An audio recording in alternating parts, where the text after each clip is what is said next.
The remarks by Bafana Bafana head coach Hugo Broos have sparked controversy, drama, and heated debate among South African football, but even beyond the football fraternity into the society at large.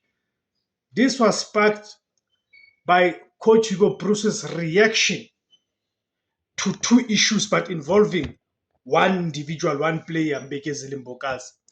First, it has to do with Mbekezeli Mbokazi's late arrival for the camp.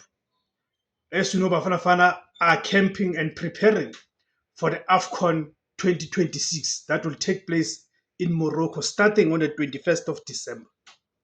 So Mbekezeli Mbokazi arrived late. This is despite the camp starting on Monday, but the coach had given the Orlando Pirates players an extra